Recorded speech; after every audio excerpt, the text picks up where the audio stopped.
Capítulo 2. Cérebro ansioso. Como criar novos hábitos. 1.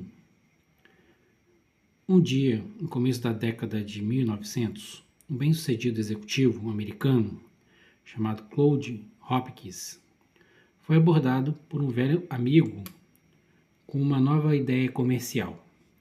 O amigo explicou que descobrira um produto incrível que ele estava convencido de que seria um sucesso. Era uma pasta de dente, uma preparação mentolada e espumante que ele chamava de Pepsodent. Havia alguns investidores duvidosos envolvidos. Um deles tinha uma série de negócios agrários fracassados, outro, segundo os boatos, estava ligado à máfia, mas seu amigo prometeu que aquele empreendimento seria gigantesco. Isso é claro se Hopkins consentisse em ajudar uma campanha de promoção nacional. Hopkins, na época, estava no topo de uma indústria em rápida expansão, que mal existia umas poucas décadas antes, a publicidade. Ele era o homem que convencera os americanos a tomar cerveja Schlitz, alardeando que a empresa limpava as garrafas com vapor vivo, enquanto deixava de mencionar que todas as outras empresas usavam o mesmo método. Ele seduzira milhões de mulheres a comprar o sabonete Palmolive, afirmando que Cleópatra se banhara com ele, apesar dos protestos veementes de historiadores indignados. Ele tornara o cereal matinal Puffed Wheat famoso, dizendo que era disparado com armas até que os grãos inchassem até 8 vezes o tamanho normal. Ele transformara dezenas de produtos antes desconhecidos, como a aveia Quaker, os pneus Goodyear, a varinha mágica Bissell, o porco com feijão de Van Camp, em nomes comuns em todos os lares. E nesse processo, o cara é tão rico que sua autobiografia, o best-seller My Life in Advertising, Minha Vida na Publicidade, dedicava longas passagens às dificuldades de gastar tanto dinheiro. No entanto, Claude Hopkins era mais conhecido por uma série de regras que criou, explicando como formar novos hábitos entre consumidores. Essas regras transformariam indústrias inteiras e acabariam se tornando uma sabedoria convencional entre marqueteiros, reformadores pedagógicos, profissionais da saúde pública, políticos e diretores executivos.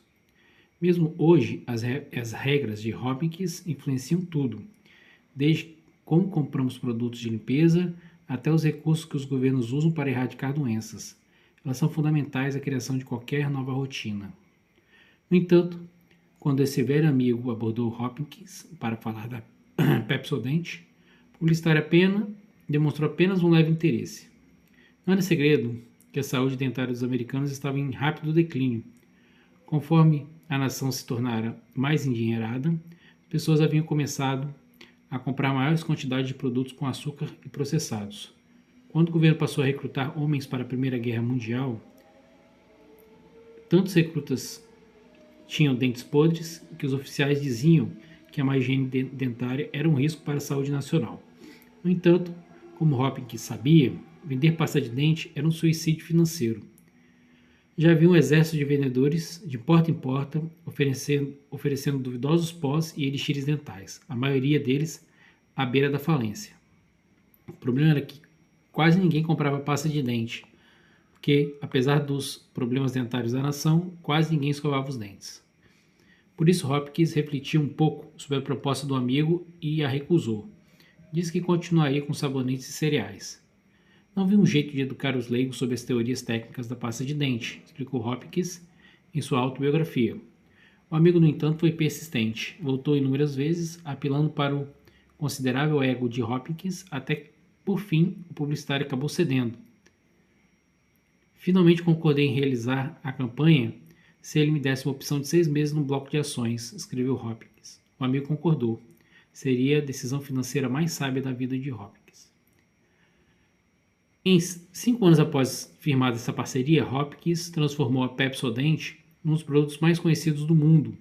E nesse processo, ajudou a criar o hábito de se escovar os dentes, que se alastrou pelos Estados Unidos numa velocidade estonteante. Em pouco tempo, todo mundo, de Shirley Temple a Clark Gable, estava se vangloriando do seu sorriso Pepsodent. Em 1930, a Pepsodent era vendida na China, África do Sul, Brasil, Alemanha, em quase todos os lugares onde Hopkins pudesse comprar anúncios. Uma década depois da primeira campanha da Pepsodent, pesquisadores descobriram que escovar os dentes se tornara um ritual diário para mais da metade da população americana. Hopkins ajudara a estabelecer a escovação como uma atividade diária. O segredo de seu sucesso, Hopkins se gabaria depois, era que ele achara um certo tipo de deixa e recompensa que alimentara um hábito específico.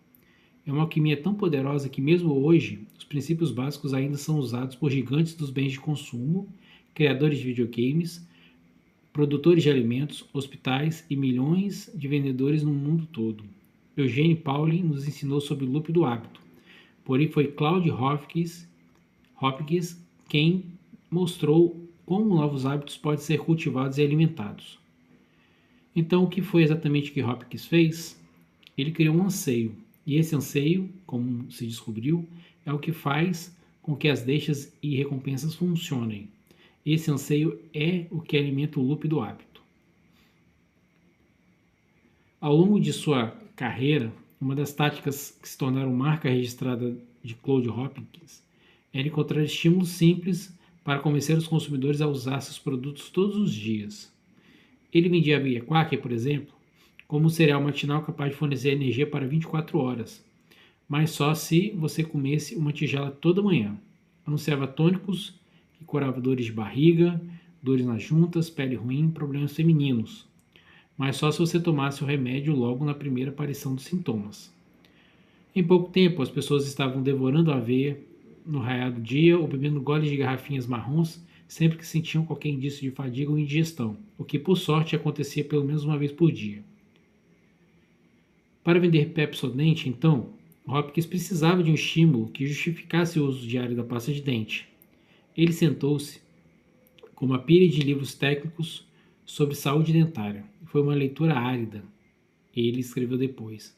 Mas no meio de um dos livros achei uma referência às placas de mucina dos dentes, que depois eu chamei de a película.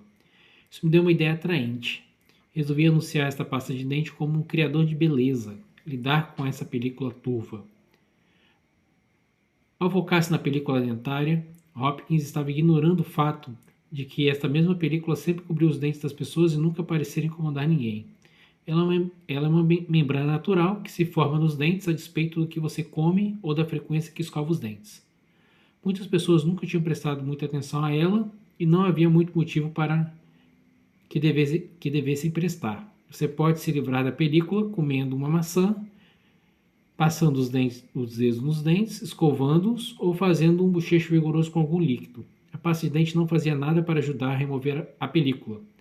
Na verdade, um dos principais pesquisadores de saúde dentária da época disse que todas as pastas de dentes, especialmente Pepsodent, eram inúteis. Isso não impediu que Hopkins explorasse sua descoberta.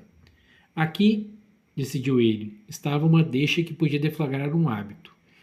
Em pouco tempo, a cidade estava coberta de anúncios de Pepsodent.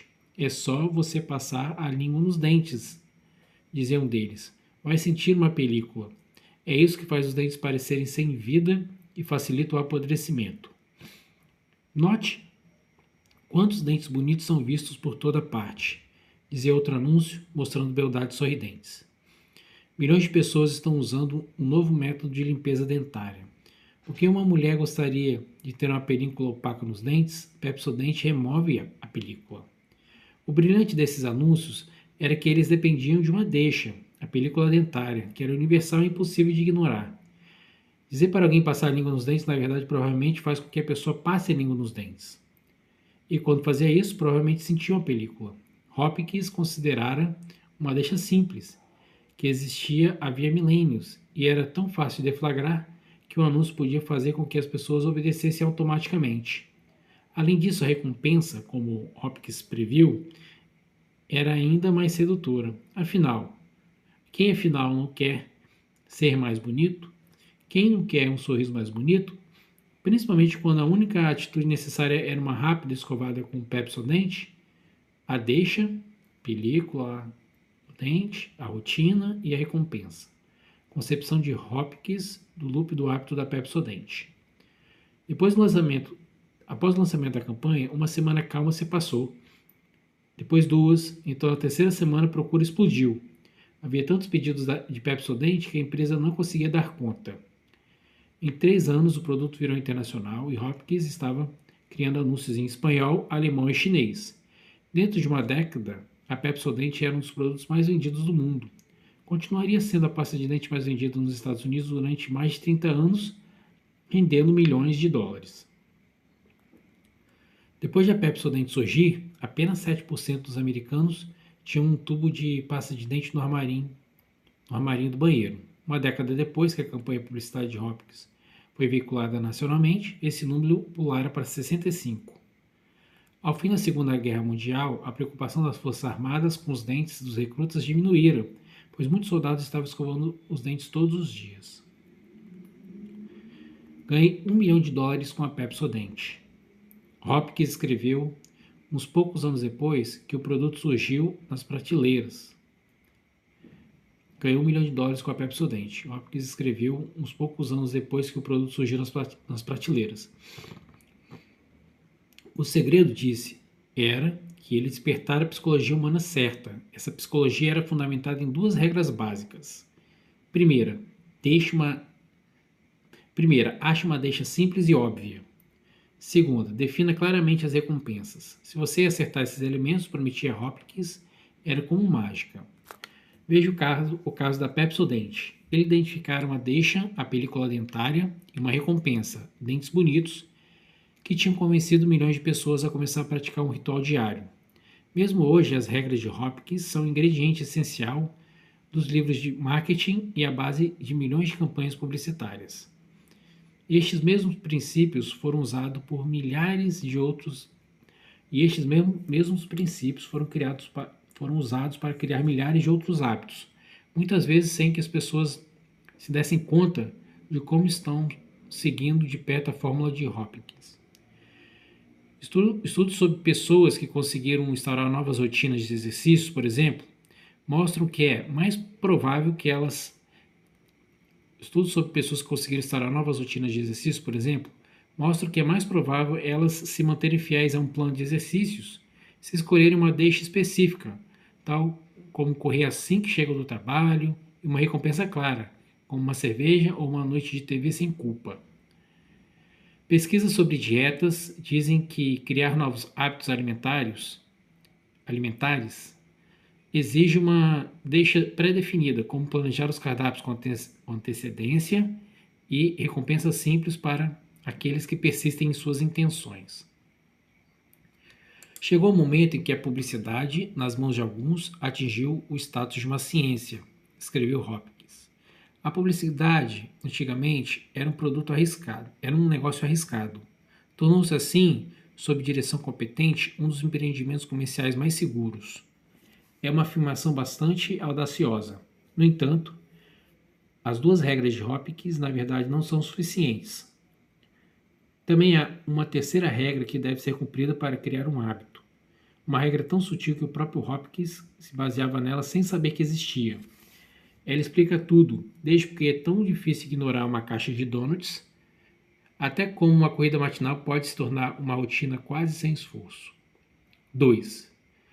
Cientistas e executivos de marketing da Procter & Gamble estavam reunidos em volta de uma mesa velha numa pequena sala sem janelas, lendo a transcrição de uma entrevista com uma mulher que possuía 9 gatos, quando uma pessoa entre elas finalmente disse o que todos estavam esperando. Se formos despedidos, o que acontece exatamente? Ela perguntou. Os seguranças aparecem e nos conduzem para fora ou recebemos algum tipo de aviso prévio?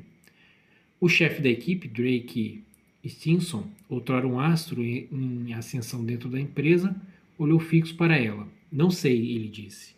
Seu cabelo estava todo desgrenhado. Seus olhos estavam cansados. Nunca achei que a coisa fosse ficar tão grave. Eles me disseram que coordenar este projeto era uma promoção. O ano era 1996 e o grupo sentado à mesa estava descobrindo, apesar das afirmações de Claude Hopkins, como o processo de vender alguma coisa podia se tornar extremamente não científico. Eles todos trabalhavam para uma das maiores empresas mundiais de bens de consumo. A empresa por trás das batatas Pringles, do Oil of Olay, do papel toalha Bounty, dos domésticos CoverGirls, da Downy e da Duracell, assim como dezenas de outras marcas. A P&G coletava mais dados que quase todo outro empreendimento do planeta e dependia de métodos estatísticos complexos para criar suas campanhas de marketing. A empresa era incrivelmente boa em descobrir como vender coisas. Só no mercado de produtos para lavar roupa, os produtos da P&G lavavam 1 em cada 2 cestos de roupa suja nos Estados Unidos. Seu faturamento anual ultrapassava os 35 bilhões de dólares. Porém, a equipe de Stinson, que foi encarregada de criar a campanha publicitária para um dos novos produtos mais promissores da P&G, estava à beira da derrota. A empresa gastara milhões de dólares desenvolvendo um spray capaz de eliminar odores de quase todo o tecido. E todos os pesquisadores naquela salinha sem janelas não faziam ideia de como convencer as pessoas a comprá-lo. O spray tinha sido criado cerca de 3 anos antes, quando um dos químicos da P&G estava trabalhando com uma substância chamada hidroxopropil beta-ciclodextrina, ou HPBCD, num laboratório. O químico era fumante. Suas roupas geralmente cheiravam a cinzeiro. Um dia, depois de trabalhar com HPBCD, sua mulher o recebeu à porta. Você parou de fumar? Ela perguntou. Não, ele disse. Ficou desconfiado. Fazia anos que ela vinha insistindo para que ele parasse de fumar. Aquilo parecia algum tipo de truque de psicologia invertida. É que você não está com cheiro de cigarro, ela disse. No dia seguinte, ele voltou ao laboratório e começou a experimentar HPB-CD com vários odores ruins. Em pouco tempo, tinha centenas de ampolas contendo tecidos com cheiro de cachorro molhado, charutos, meias suadas, comida chinesa, camisas mofadas e toalhas sujas. Quando colocou o HPB-CD na água e borrifou as amostras, os odores foram atraídos para dentro das moléculas da substância química. Depois que o borrifo secava, o cheiro sumia. Quando o químico explicou suas descobertas aos executivos da Procter & Gamble, eles ficaram extasiados. Durante anos, as pesquisas de mercado vinham dizendo que os consumidores estavam pedindo algo que pudesse eliminar maus cheiros, não só de disfarçá-los, mas erradicá-los de uma vez por todas. Quando uma equipe de pesquisadores entrevistara consumidores em suas casas, descobriram que muitos deles deixavam suas blusas ou calças do lado de fora depois de uma noite num bar ou numa festa. Minhas roupas estão sempre com cheiro de cigarro,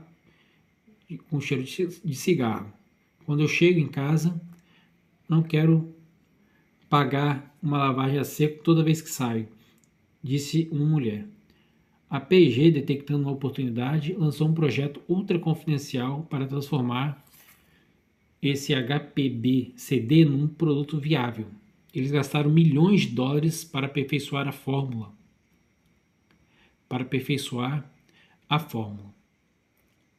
Finalmente produzindo um líquido incolor e inodoro, capaz de eliminar qualquer odor desagradável. A ciência por trás do spray era tão avançada que a NASA acabaria usando o produto para limpar os interiores dos ônibus espaciais quando voltavam do espaço. A melhor parte é que o produto era barato de fabricar, não deixava manchas e podia eliminar os odores de qualquer sofá fedido, jaqueta velha ou assento manchado de carro.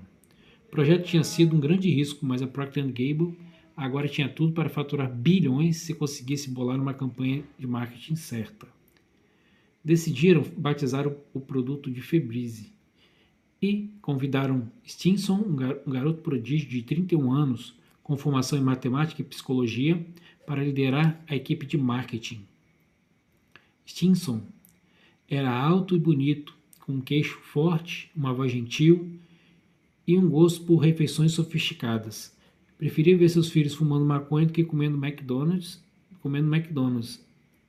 Ele uma vez disse a um colega. Antes de entrar para Procter & Gamble, passara 5 anos em Wall Street, construindo modelos matemáticos para escolher ações.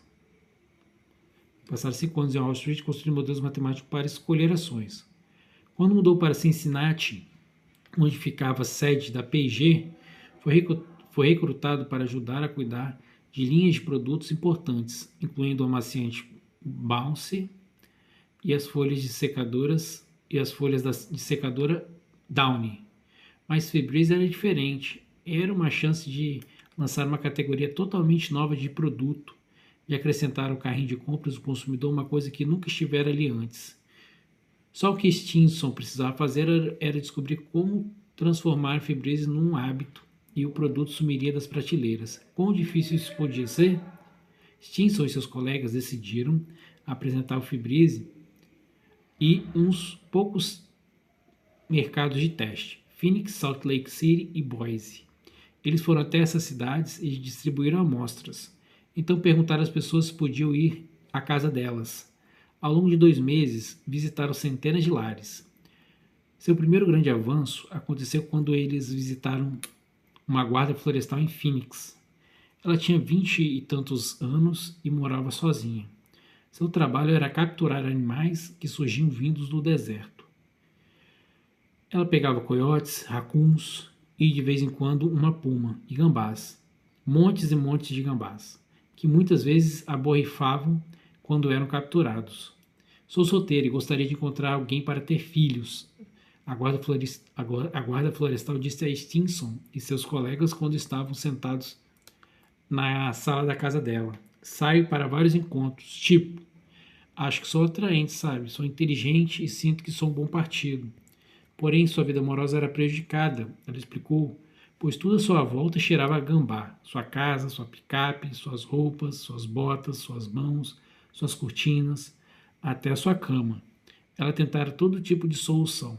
Comprara sabonetes, shampoos especiais, acendera velas e usara máquinas caras para limpar carpetes. Nada tinha funcionado. Quando saio para o encontro, sinto alguma coisa cheirando a gambá e começo a ficar obcecada, ela contou. Começo a me perguntar, será que ele está sentindo? E se eu levá-lo para casa e ele quiser ir embora? Saí 4 vezes no ano passado com um cara super legal, um cara de quem eu gostava de verdade. Esperei um tempão para convidá-lo para ir para minha casa. No fim ele aceitou e achei que tudo estava indo muito bem. Então, no dia seguinte, ele disse que queria dar um tempo. Ele foi muito educado, mas eu fico me perguntando, será que foi o cheiro? Bom, fico feliz que você tenha tido uma chance de experimentar o Febreze, disse Stinson. Você gostou? Ela olhou para ele, estava chorando. Quero te agradecer, esse spray mudou a minha vida. Após receber a amostra de Febreze, ela tinha ido para casa e borrifado o sofá. Borrifou as cortinas, o tapete, a colcha, seus jeans, seu uniforme, o interior do carro. O frasco acabou, então pegou outro e borrifou todo o resto. Pedi para todos os meus amigos virem na minha casa, disse a mulher. Eles não sentem mais o cheiro, o gambá sumiu. A essa altura, ela estava chorando tanto que uma das colegas de Stinson pôs a mão no seu ombro. Muito obrigada mesmo, disse a mulher. Me sinto tão livre, obrigado, esse produto é tão importante. Stinson inspirou fundo dentro da sala dela. Não sentiu cheiro nenhum. Vamos ganhar uma fortuna com essa coisa, pensou. Stinson e sua equipe voltaram para a sede da Procter & Gamble e começaram a retrabalhar a campanha de marketing que estavam prestes a lançar. Decidiram que o segredo para vender Febreze era transmitir a sensação de alívio que a guarda florestal sentiu. Precisavam posicionar o Febreze como algo que permitiria às pessoas se livrarem de cheiros constrangedores. Todos estavam familiarizados com as regras de Claude Hopkins, ou suas versões modernas, que enchiam as páginas dos livros didáticos de administração empresarial.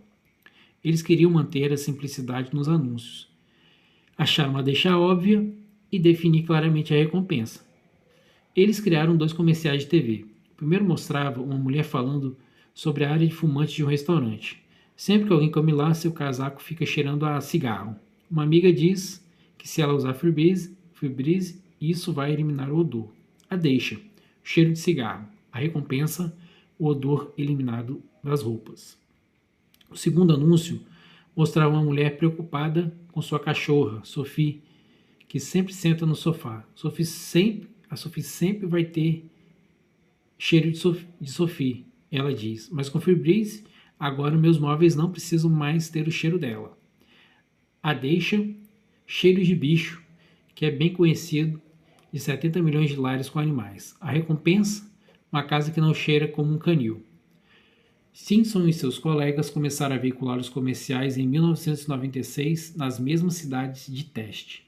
Distribuíram amostras, colocaram anúncios em caixas de correio e pagaram os donos de mercadinhos para montar pilhas de Febreze perto dos caixas. Então se sentaram e ficaram esperando, já imaginando como iam gastar seus bônus. Passou-se uma semana, depois 2, um mês. As vendas começaram fracas e ficaram ainda mais fracas. A empresa entrou em pânico e mandou pesquisadores para as lojas para ver o que estava acontecendo. As prateleiras estavam cheias de frascos de Febreze que nunca tinham sido tocados. Eles começaram a visitar donas de casa que tinham recebido frascos grátis. Assim, uma delas disse a um pesquisador da P&G: "O spray, eu lembro. Vejamos." A mulher se ajoelhou na cozinha e começou a fuçar o armarinho embaixo da pia. "Usei por um tempo, mas depois esqueci. Acho que está aqui atrás de algum lugar." Ela se levantou. "Quem sabe está no armário de cozinha." Ela foi até lá e empurrou suas vassouras. "Sim, está aqui, no fundo, está vendo? Ainda está quase cheio. Você quer de volta?" O Febreze era um fiasco. Para Stinson, aquilo era um desastre. Executivos rivais em outras divisões sentiram uma oportunidade no fracasso dele. Ele ouviu boatos de que algumas pessoas estavam fazendo lobby para acabar com o Febreze e fazer com que Stinson fosse realocado para produtos capilares Nick Clark, o equivalente à Sibéria em termos de bens de consumo. Um dos presidentes da divisão da Procter & Gamble convocou uma reunião de emergência e anunciou que precisavam diminuir seus prejuízos com o Febreze antes que a diretoria começasse a fazer perguntas. O chefe de Stinson levantou e fez um apelo inflamado. "Há ainda uma chance de reverter tudo", ele disse. "No mínimo, vamos pedir que os PhDs descubram o que está acontecendo." O PG recentemente contratara cientistas de Stanford, de Carnegie Mellon e outras universidades que supostamente eram peritos em psicologia de consumidores. O presidente da divisão concordou em dar ao produto um pouco mais de tempo. Então, um novo grupo de pesquisadores juntou-se à equipe de Stinson e começou a realizar mais entrevistas. Seu primeiro palpite sobre por que o Febreze estava vendendo mal veio quando eles visitaram a casa de uma mulher perto de Phoenix. Sentiram o cheiro dos 9 gatos dela antes de entrarem.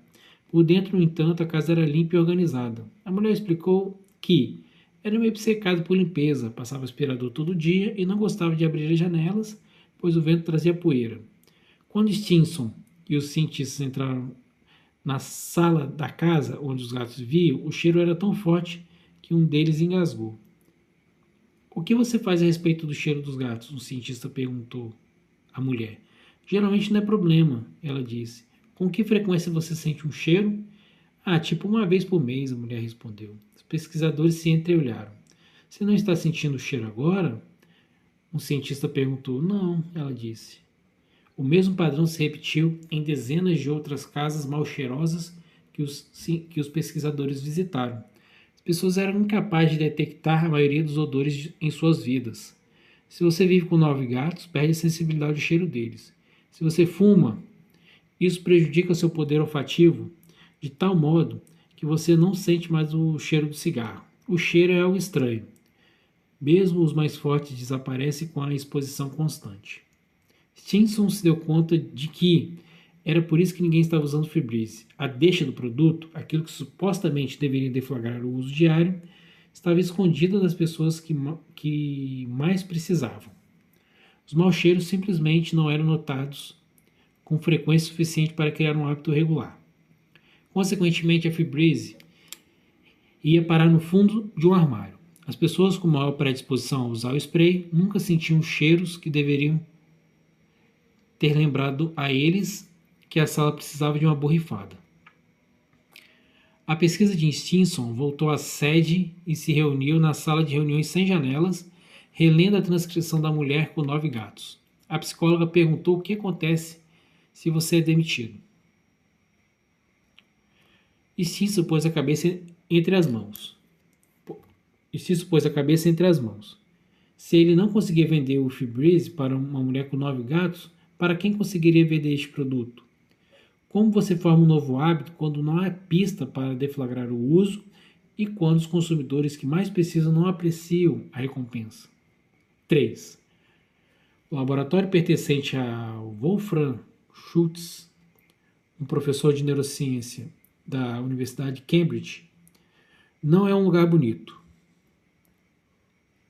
Sua mesa já foi descrita por colegas como um buraco negro onde documentos se perdem para sempre.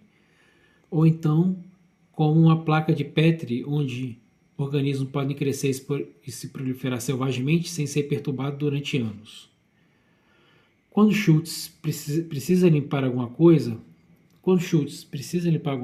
o que é incomum, não use sprays nem produtos de limpeza. Molhe um papel toalha e esfrega com força. Suas roupas estão cheirando a fumaça ou gato. Se suas roupas estão cheirando a fumaça ou gato, não percebe, nem se importa. No entanto, os experimentos que Schultz realizou ao longo dos últimos 20 anos revolucionaram nossa compreensão de como deixas, recompensas e hábitos interagem.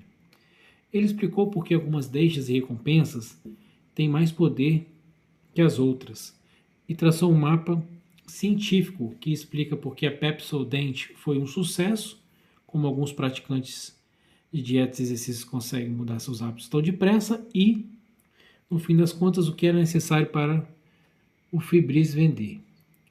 Nos anos 1980, Schultz fez parte de um grupo de cientistas que estudou os cérebros de macacos conforme aprendiam a realizar certas tarefas, tais como puxar alavancas ou abrir trancas. Seu objetivo era descobrir quais partes do cérebro eram responsáveis por novas ações. Um dia notei uma coisa interessante para mim. Schultz me contou. Ele nasceu na Alemanha e agora fala inglês.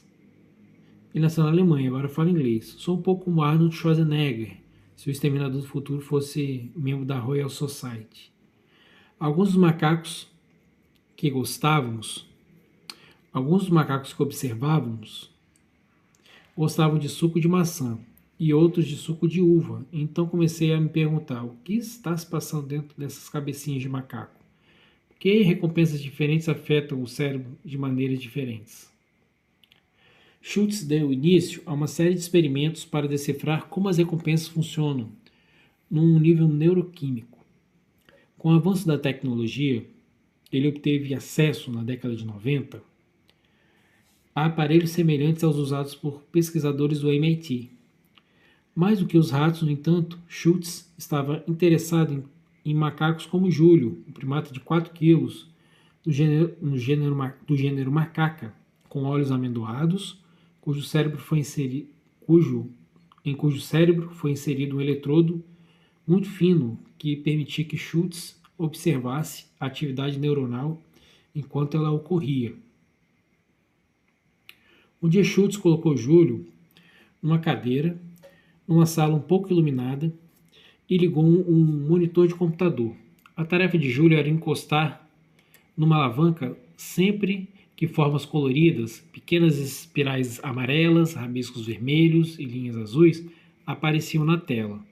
Se Júlio encostasse na alavanca, quando uma forma aparecia, uma gota de suco de amora descia por um tubo pendurado no teto e caía nos lábios do macaco. Júlio gostava de suco de amora. A princípio, Júlio tinha apenas um leve interesse pelo que estava acontecendo na tela. Passava a maior parte do tempo se contorcendo, tentando se libertar da cadeira. Mas assim que veio a primeira dose de suco, Júlio ficou muito concentrado no monitor. Conforme o macaco começou a entender, através de dezenas de repetições, que as formas na tela eram uma deixa para uma rotina, encostar na alavanca, que resultava numa recompensa, suco de amora, começou a olhar para a tela com a intensidade de um raio laser. Parou de se contorcer. Quando o rabisco amarelo aparecia, ele procurava a alavanca. Quando surgia uma linha azul, ele entrava em ação. E quando o suco chegava, Júlio lambia os lábios contente. Aqui a experiência. Forma na tela, aparecendo. Aí ele ia para a alavanca, suco. Aumentou a intensidade da atividade cerebral. Ganhei uma recompensa. Reação de Júlio é recompensa quando recebe o suco. Enquanto monitorava a atividade dentro do cérebro de Júlio, Schultz via um padrão surgir. Sempre que Júlio recebia a recompensa, sua atividade cerebral atingia um pico, de um modo que sugeria que ele estava sentindo felicidade. Uma transcrição dessa atividade neurológica mostra como é a aparência de quando o cérebro de um macaco diz, essencialmente, ganhei uma recompensa. Uma transcrição dessa atividade neurológica mostra como é a aparência de quando o cérebro de um macaco diz, essencialmente, ganhei uma recompensa. Schultz submeteu Júlio diversas vezes ao mesmo experimento, registrando a reação neurológica a cada repetição. Sempre que Júlio recebia seu suco, o padrão, ganhei uma recompensa, aparecia no monitor do computador ligado à sonda na cabeça do macaco.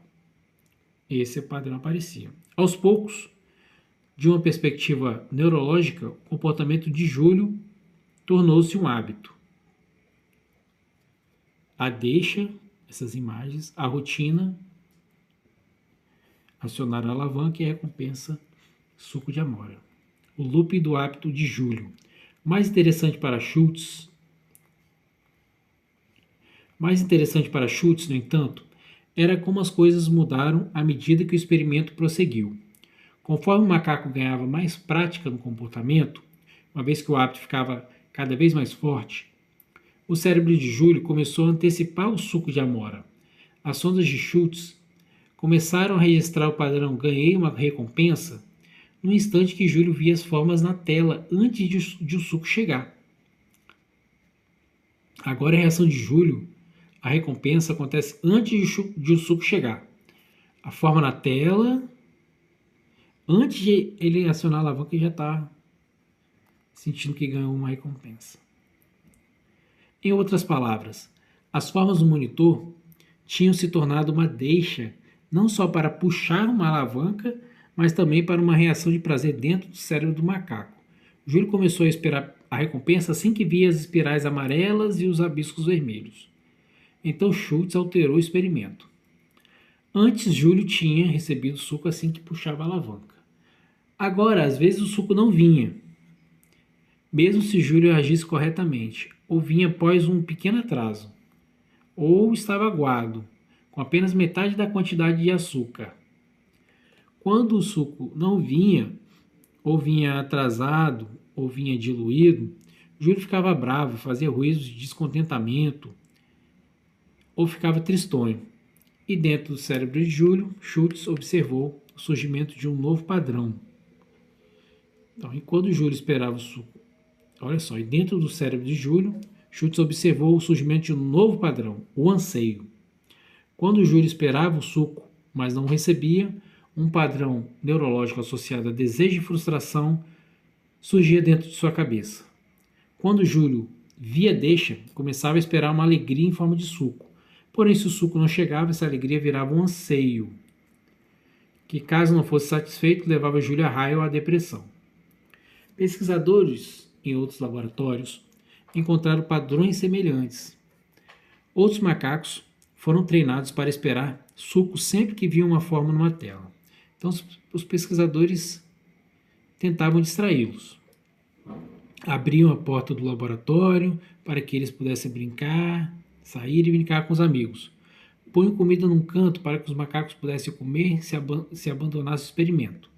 Então, pesquisadores em outros laboratórios encontraram padrões semelhantes. Os macacos foram treinados para esperar suco sempre que viam uma forma numa tela. Então, os pesquisadores tentavam distraí-los. Abriam a porta do laboratório para que eles pudessem sair e brincar com os amigos. Põe comida num canto para que os macacos pudessem comer se abandonassem o experimento.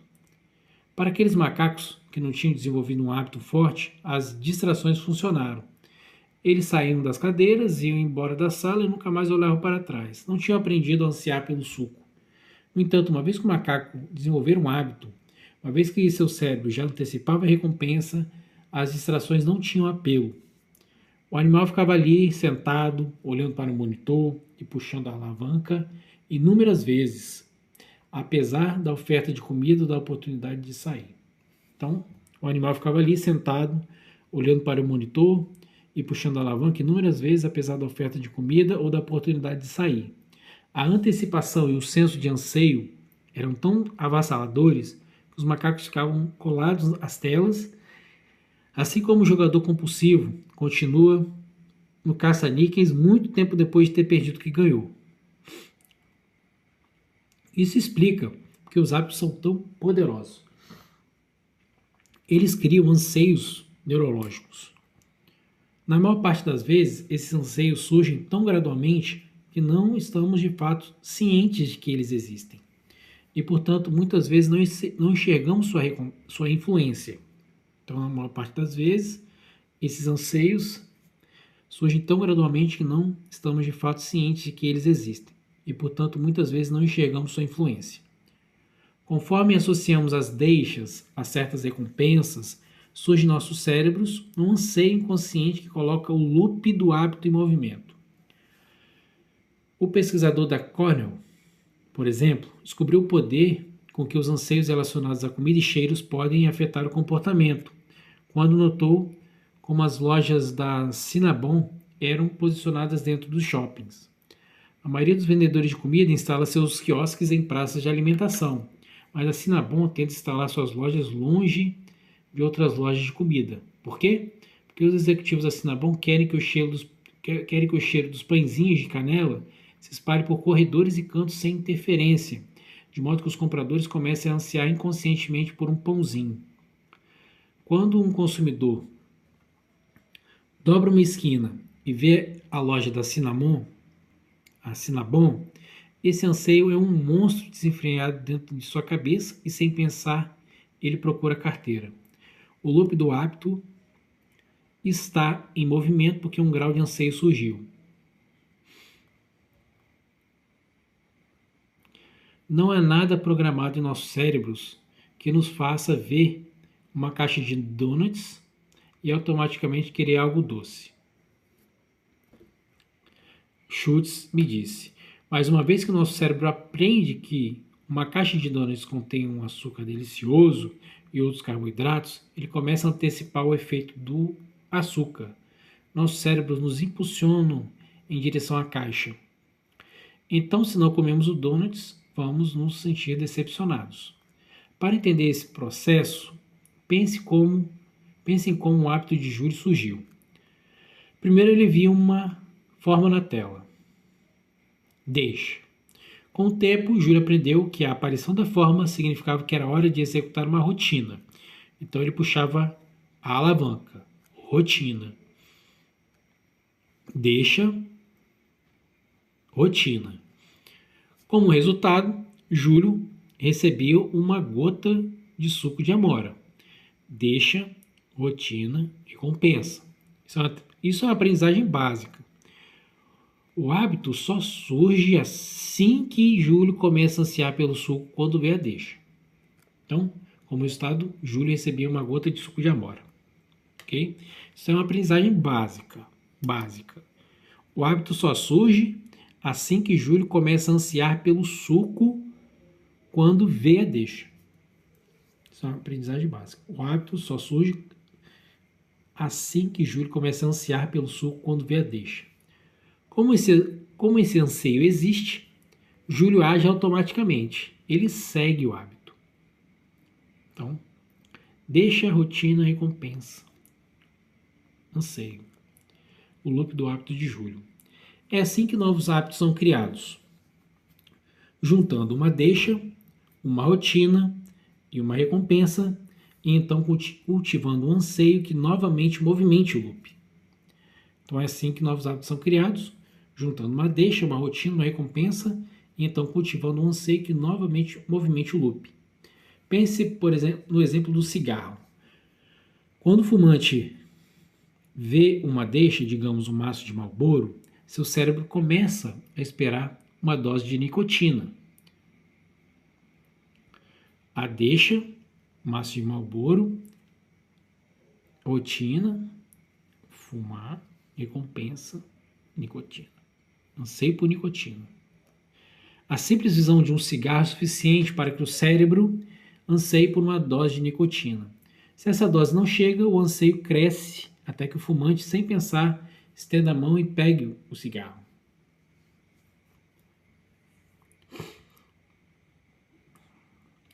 Ou pensemos no e-mail, por exemplo. Quando um computador toca um sininho ou um smartphone vibra com uma nova mensagem, o cérebro começa a antecipar a distração momentânea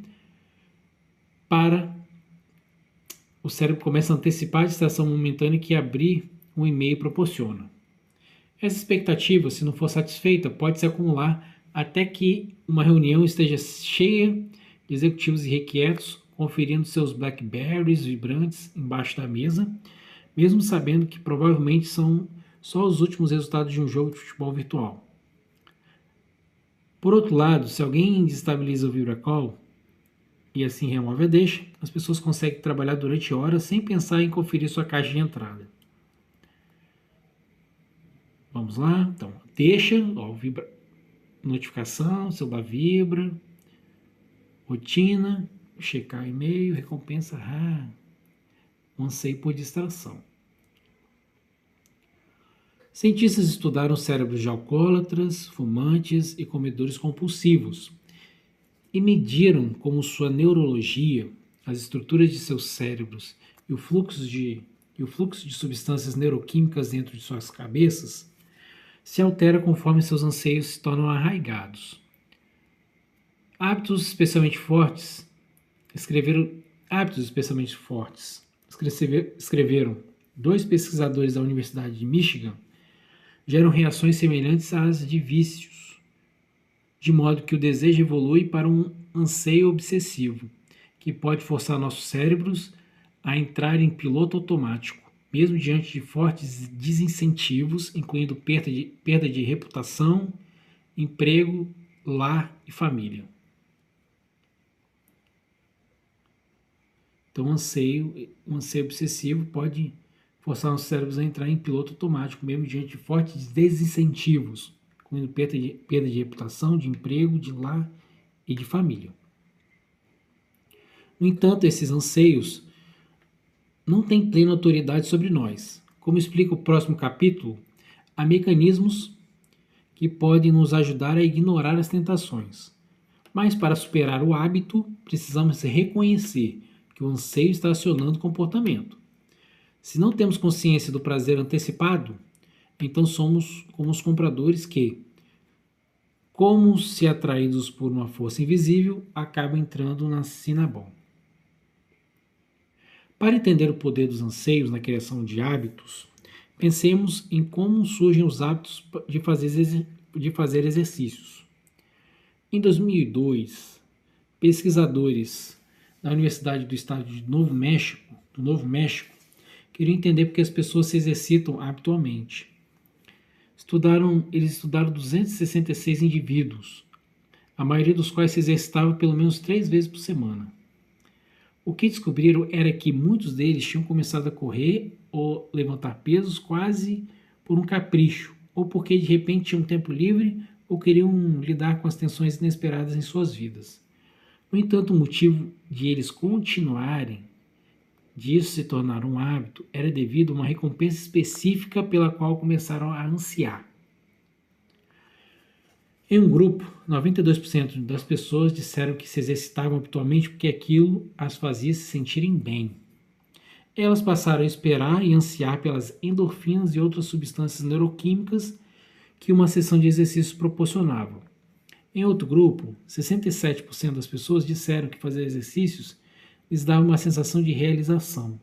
Elas tinham passado a ansiar por um senso reiterado de triunfo proveniente do ato de acompanhar seu desempenho, e essa autorrecompensa bastava para transformar a atividade física num hábito.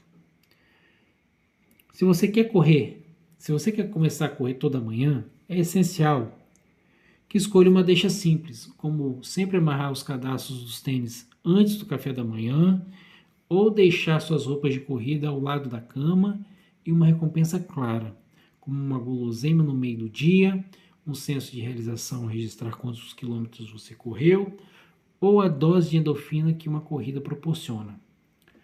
Porém, os incontáveis estudos demonstraram que uma deixa e uma recompensa por si só não são suficientes para que um novo hábito dure. Só quando seu cérebro começa a nutrir uma expectativa pela recompensa, ansiar pelas endorfinas ou pelo senso de realização, é que o ato de amarrar os cadastros dos tênis de corrida toda manhã se tornará automático. A deixa, além de deflagrar uma rotina, também precisa deflagrar um anseio para que a recompensa venha. A deixa, sapato ali, próximo, pá. Rotina e a recompensa. Anseio por dose de endorfina ou realização. Então, um ato de amarrar o cadastro no pé, o tênis, amarrar o cadastro para calçar o tênis, você já surge o anseio pela recompensa. Se eu te perguntar sobre um problema que tem, eu disse a Wolfram Schultz, o neurologista, depois que ele me explicou como o anseio surge. Tenho um filho de 2 anos e quando estou em casa dando jantar para ele, um nugget de frango e coisas desse tipo, pego um sem pensar, é um hábito. E agora estou ganhando peso. Todo mundo faz isso, disse Schultz. Ele mesmo tem 3 filhos, todos adultos agora. Quando os filhos eram novos, beliscava o jantar deles sem pensar. Em alguns aspectos, ele me disse, somos como os macacos. Quando vemos um frango ou fritas na mesa, nosso cérebro começa a sentir um prazer antecipado por essa comida, mesmo se não estamos com fome. Nossos cérebros estão ansiando por ela. Francamente, eu nem gosto desse tipo de comida, mas de repente é difícil lutar contra o impulso. E assim que eu como, sinto essa onda de prazer quando o anseio é satisfeito. É humilhante, mas é assim que os hábitos funcionam. Acho que eu deveria ser grato, ele disse, pois o mesmo processo me levou a criar hábitos bons. Eu trabalho duro porque eu espero a recompensa de uma descoberta. Me exercito porque espero me sentir bem depois. Só gostaria de ser capaz de escolher melhor. 4. Após a desastrosa entrevista com a mulher dos gatos, a equipe da Drake Stinson, da P&G, começou a procurar ajuda fora dos canais de sempre. Começaram a ler sobre experimentos como aqueles realizados por Wolfram Schultz, pediram que um professor da Harvard Business School realizasse testes psicológicos para as campanhas publicitárias do Febreze, entrevistaram um consumidor após outro, procuraram alguma coisa que lhes desse uma pista de como tomar o Febreze parte integrante da vida dos consumidores. Um dia, eles foram falar com uma mulher no subúrbio perto de Scottsdale. Ela tinha mais de 40 anos e 4 filhos. Sua casa era limpa, mas não compulsivamente arrumada. Para surpresa dos pesquisadores, ela adorava Febreze. Olha só. Um dia eles foram falar com a mulher no subúrbio perto de Scottsdale. Ela tinha mais de 40 anos e 4 filhos. Sua casa era limpa, mas não compulsivamente arrumada. Para surpresa dos pesquisadores, ela adorava Febreze. Uso todo dia, ela disse. Ah, é? Stinson comentou. A casa não parecia o tipo de lugar com problemas de odores. Não havia nenhum bicho de estimação, ninguém fumava. Como? Que cheiro você está tentando eliminar? Na verdade, não uso para cheiros específicos, a mulher disse.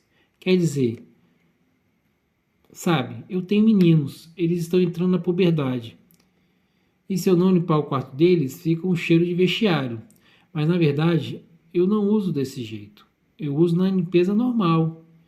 Umas 2 borrifadas quando termino de limpar um cômodo. É um jeito gostoso de deixar tudo perfumado, como um toque final. Eles perguntaram se podia observar limpando a casa. No quarto ela fez a cama, afofou os travesseiros, esticou os lençóis, então pegou um frasco de Febreze e borrifou a coxa lisa. Na sala passou o aspirador, recolheu os sapatos das crianças, endireitou a mesinha do centro, borrifou Febreze no carpete recém-limpo. É gostoso, sabe? Ela disse. Borrifar é como uma mini comemoração quando eu termino um cômodo. No ritmo que usava Febreze, Stinson estimou que ela esvaziaria um frasco a cada 2 semanas. A PG acumulara milhares de horas de fitas de vídeo de pessoas limpando suas casas ao longo dos anos. Quando os pesquisadores voltaram a Cincinnati, alguns deles passaram uma noite inteira assistindo as fitas. Na manhã seguinte, um dos cientistas pediu que toda a equipe da Febreze o encontrasse na sala de reuniões. Ele mostrou a fita de uma mulher de 26 anos, com 3 crianças, arrumando uma cama. Ela alisou os lençóis, endireitou um travesseiro, então sorriu e saiu do quarto. Vocês viram isso? Perguntou o pesquisador entusiasmado. Ele colocou outro trecho. Uma mulher mais nova, morena, estendeu uma coxa colorida, arrumou o travesseiro e depois sorriu contemplando sua obra. Olha aí de novo, disse o pesquisador. O próximo trecho mostrava uma mulher em roupas esportivas, arrumando a cozinha e limpando a bancada antes de fazer o alongamento relaxante. O pesquisador olhou para os colegas. Estão vendo? Ele perguntou. Cada uma delas está fazendo alguma coisa relaxante ou feliz quando termina de limpar. Ele disse, podemos aproveitar isso. E se o Febreze fosse uma coisa que acontecesse no fim de uma rotina de limpeza e não no começo? E se o Febreze fosse uma coisa que acontecesse no fim de uma rotina de limpeza e não no começo? E se fosse a parte divertida de deixar uma coisa mais limpa? A equipe de Stinson fez mais um teste. Originalmente, a publicidade do produto era focada em eliminar odores. A empresa imprimiu novos rótulos que mostravam janelas abertas e lufadas de ar fresco. Foi acrescentando mais perfume à receita, para que, em vez de apenas neutralizar odores, o Febreze tivesse sua própria fragrância distinta. Filmaram-se comerciais de TV com mulheres borrifando camas recém-arrumadas e roupas recém-lavadas. O slogan antes era tire o mau odor de tecidos. Ele foi reformulado como limpa os cheiros da vida. Cada mudança foi projetada para fazer apelo a uma deixa específica diária. Limpar um cômodo, arrumar uma cama, passar um aspirador no carpete. Em cada uma delas, o Febreze foi apresentado como a recompensa. O cheiro bom que acontece no final de uma rotina de limpeza. Mais importante, cada anúncio foi calibrado para provocar um anseio, o de que as coisas tenham um cheiro tão bom quanto sua aparência quando o ritual da limpeza é concluído. A ironia é que um produto feito para neutralizar odores foi transformado no contrário disso. Em vez de eliminar o cheiro em tecidos sujos, ele se tornou um perfumador de ar usado como toque final, depois que as coisas já estão limpas. Quando os pesquisadores voltaram às casas dos consumidores, depois de os novos comerciais irem ao ar e os frascos reprojetados serem distribuídos, descobriram que algumas donas de casa no mercado de teste tinham começado a ansiar pelo cheiro do Febreze. Uma mulher disse que, quando seu frasco acabava, ela espirrava um perfume diluído na roupa lavada. Agora, se não sentir um cheiro bom no final, não parece realmente limpo, disse a eles. A guarda florestal, com o problema dos gambás, nos colocou na direção errada. Stinson me disse. A guarda florestal, com o problema dos gambás, nos colocou na direção errada. Stinson me disse. Nos fez pensar que o Fibris teria sucesso oferecendo uma solução para um problema. Mas quem quer admitir que sua própria casa fede? Estávamos encarando a questão toda do jeito errado. Ninguém anseia pela ausência de odores. Por outro lado, muitas pessoas anseiam por um cheiro bom depois que passaram 30 minutos limpando. Então, deixa, a rotina, deixa, né? Começa a aspirar, rotina, Febreze e aí recompensa o cheiro. Febreze borrifado e o cheiro, recompensa. Então, anseio por cheiro de limpeza. O loop do hábito do Febreze. O relançamento do Febreze aconteceu no verão de 1998. Dentro de 2 meses, as vendas duplicaram. Dentro de um ano, os consumidores tinham gasto mais de 230 milhões de dólares no produto. Desde então, o Febreze gerou dezenas de subprodutos, perfumadores de ar, velas, sabões para roupa e spray de cozinha, que ao todo agora são responsáveis por vendas de mais de 1 bilhão de dólares por ano. Por fim, a P&G começou a mencionar para os consumidores que, além de ter um cheiro bom, o Febreze também pode eliminar odores. Stinson foi promovido e sua equipe recebeu um bônus. A fórmula tinha funcionado. Eles haviam encontrado deixas simples e óbvias, tinham definido claramente a recompensa. Mas foi só depois de eles criarem uma sensação de anseio, o desejo de fazer com que tudo fique com um cheiro tão bom quanto a aparência, que o Febreze se tornou um sucesso. Esse anseio é uma parte essencial da fórmula para a criação de novos hábitos que Claude Hopkins, o publicitário da Pepsodent, jamais reconheceu. 5. Em seus últimos anos de vida, Hopkins passou a dar palestras. Suas conferências sobre as leis publicitárias Seus últimos anos de vida, Hopkins passou a dar palestras. Suas conferências sobre as leis da publicidade científica atraíram milhares de pessoas. Nos palcos, ele muitas vezes se comparava a Thomas Edison e George Washington e urdia audaciosas previsões para o futuro. Os automóveis voadores apareciam como destaque. Porém, jamais mencionou anseios ou as raízes neurológicas do loop do hábito.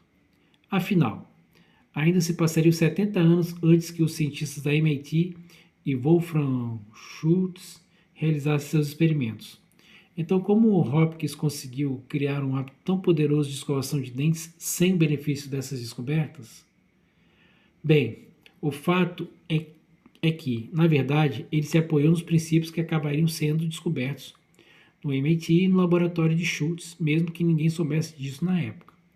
As experiências de Hopkins com a Pepsodent não foram tão simples quanto ele narra em suas memórias. Embora ele tenha se vangloriado de que descobriu na película dental uma deixa incrível e se gabado de ser o primeiro a oferecer aos consumidores a clara recompensa de dentes bonitos, na verdade, Hopkins não foi o criador dessa tática, nem de longe.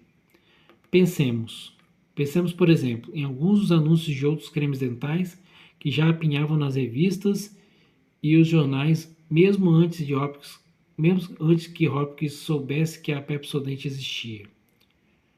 Os ingredientes dessa preparação são especialmente projetados para evitar que depósitos de tártaro se acumulem em volta da base dos dentes, dizia um anúncio da Dr. Sheffield's Creme Dentifrice, um produto anterior à Pepsodent. Limpe essa camada de sujeira. Seu esmalte branco está apenas escondido por uma camada de película, dizia um anúncio que surgiu enquanto Hopkins estava folheando seus livros didáticos de odontologia. O creme dental Sanitol restaura rapidamente a brancura original, removendo a película. O charme de um sorriso encantador depende da beleza dos seus dentes, proclamava um terceiro anúncio. Dentes lindos, lisos como cetim, muitas vezes são o segredo da atração de uma menina bonita. Use o creme dental da SS White. Dezenas de outros publicitários já tinham usado a mesma linguagem que a Pepsodent anos antes de Hopkins entrar em campo. Todos seus anúncios tinham prometido remover a película dental e oferecido belos sorrisos brancos como recompensa. Nenhum deles tinha funcionado. Mas depois que Hopkins lançou sua campanha, as vendas da Pepsodent foram às alturas. Por que a Pepsodent era diferente? Porque o sucesso de Hopkins foi movido pelos mesmos fatores que fizeram... Por quê? Porque o sucesso de Hopkins foi movido pelos mesmos fatores que fizeram o macaco Júlio puxar a alavanca e as donas de casa borrifarem Febreze nas camas recém-arrumadas. A Pepsodent criou um anseio. Hopkins não gasta nenhum espaço em sua autobiografia discutindo os ingredientes da Pepsodent, mas a receita listada no pedido de patente do creme dental e os registros da empresa revelam algo interessante.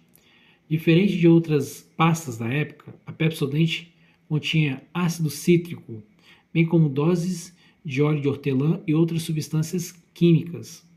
O inventor da Pepsodent usou esses ingredientes para fazer com que a pasta tivesse um sabor refrescante, mas eles também surtiram um outro efeito imprevisto. São substâncias irritantes que criam uma sensação gelada e ardida na língua e gengiva. Depois que a Pepsodent começou a dominar o mercado, pesquisadores de empresas concorrentes quebraram a cabeça para entender por quê. O que descobriram foi que os consumidores diziam que, se esquecessem de usar a Pepsodent, percebiam seu descuido, pois sentiam falta daquela sensação gelada e ardida na boca. Eles ansiavam por essa leve irritação. Se isso não estivesse presente, não sentiam que suas bocas estavam limpas. Claude Hopkins não estava vendendo dentes bonitos, ele estava vendendo uma sensação. Uma vez que as pessoas passaram a ansiar por esse ardidinho gelado, uma vez que passaram a associar isso à limpeza, escovar os dentes tornou-se um hábito. Quando outras empresas descobriram o que Hopkins realmente estava vendendo, passaram a imitá-lo. Dentro de poucas décadas, quase todas as pastas de dente continham óleos e produtos químicos que faziam as gengivas arderem. Em pouco tempo, a Pepsodent começou a ser superada em vendas. Mesmo hoje, quase todo creme dental contém aditivos com a única função de fazer a sua boca arder depois que você escova os dentes. Deixa, rotina, recompensa, anseio por sensação ardida. O verdadeiro loop do hábito da Pepsodent. O consumidor precisa de algum tipo de sinal de que um produto está funcionando.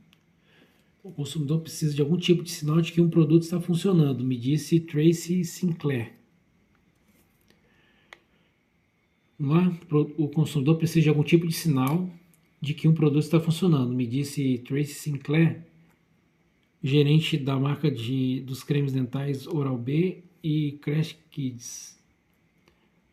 Podemos fazer um creme dental com sabor de quase tudo, framboesa, chá verde, e contanto que tenha uma sensação gelada e ardida, as pessoas sentem que sua boca está limpa. Sensação ardida não faz o creme dental funcionar melhor. Só convence as pessoas de que ele está cumprindo sua missão, sua função. Qualquer pessoa pode usar essa fórmula básica para criar seus próprios hábitos. Qualquer pessoa pode usar essa fórmula básica para criar seus próprios hábitos. Quer fazer mais exercícios? Escolha uma deixa, como ir para a academia assim que acorda e uma recompensa. Crie como um smoothie depois de cada sessão. Então pense nesse smoothie e na injeção de endorfina que você vai sentir. Permita-se desfrutar antecipadamente da recompensa. Por fim, esse anseio vai acabar fazendo com que seja mais fácil entrar na academia todo dia. Quer criar um novo hábito alimentar? Quantos pesquisadores vinculados ao Registro Nacional de Controle de Peso, um projeto envolvendo mais de 6.000 pessoas que perderam mais de 13 quilos, estudaram os hábitos de pessoas que tiveram êxito em suas dietas, descobriram que 78% delas tomavam café da manhã diariamente, uma refeição cuja deixa é um momento do dia. Descobriram que 78% delas tomavam café da manhã diariamente, uma refeição cuja deixa é um momento do dia. Para a maioria dessas pessoas também tinha, mas a maioria dessas pessoas também tinha em mente uma recompensa específica para se manter na dieta. Um biquíni que queriam usar, o orgulho que sentiam ao subir na balança todo dia, algo que elas escolheram com cuidado e realmente queriam. Focavam no anseio por essa recompensa quando as tentações surgiam, cultivavam o anseio até virar uma pequena obsessão. E seus anseios por essa recompensa, como descobriram os pesquisadores, suplantava a tentação de largar a dieta. O anseio punha o loop do hábito em movimento. Para as empresas, entender a ciência dos anseios é algo revolucionário. Há dezenas de rituais diários que deveríamos realizar todos os dias e que nunca se tornam hábitos. Então, para as empresas, entender a ciência dos anseios é algo revolucionário. Há dezenas de rituais diários que deveríamos realizar todos os dias e que nunca se tornam hábitos. Deveriam ficar atentos à ingestão de sal e bebermos mais água. Deveríamos comer mais verduras e legumes e menos gorduras. Deveríamos tomar vitaminas e passar filtro solar. Os fatos não poderiam ser mais claros neste último ponto. Aplicar um pouco de filtro solar no rosto toda manhã reduz significativamente os riscos de câncer de pele. No entanto, embora todo mundo escove os dentes, menos de 10% dos americanos passam filtro solar todo dia. Sabe por quê? Porque não existe um anseio que tenha feito do filtro solar um hábito diário. Algumas empresas estão tentando solucionar isso, dando aos filtros solares uma sensação ardida ou algo que indique às pessoas que elas passaram o produto na pele. Espera-se que isso vá deflagrar uma expectativa, assim como o anseio pela sensação ardida na boca nos lembra de escovar os dentes. Empresas já usaram táticas semelhantes em centenas de outros produtos. A espuma é uma enorme recompensa, disse Sinclair, a gerente de marca. O shampoo não precisa fazer espuma, mas acrescentamos substâncias espumantes porque as pessoas esperam isso toda vez que lavam o cabelo. Com sabão em pó é a mesma coisa, e pasta de dente. Agora, toda empresa acrescenta lauril, éter, sulfato de sódio para fazer o creme dental espumar mais. Isso não beneficia em nada a limpeza, mas as pessoas se sentem melhor quando tem um monte de espuma na boca. Uma vez que o cliente começa a criar uma expectativa por essa espuma, o hábito começa a crescer. São os anseios que impulsionam os hábitos. E descobrir como criar um anseio torna mais fácil criar um novo hábito. Isso é tão verdade hoje quanto era um século atrás.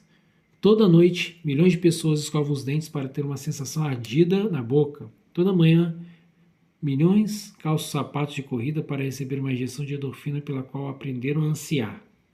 E quando voltam para casa, depois de limpar a cozinha ou arrumar o quarto, alguns deles borrifam um pouco de fibrise.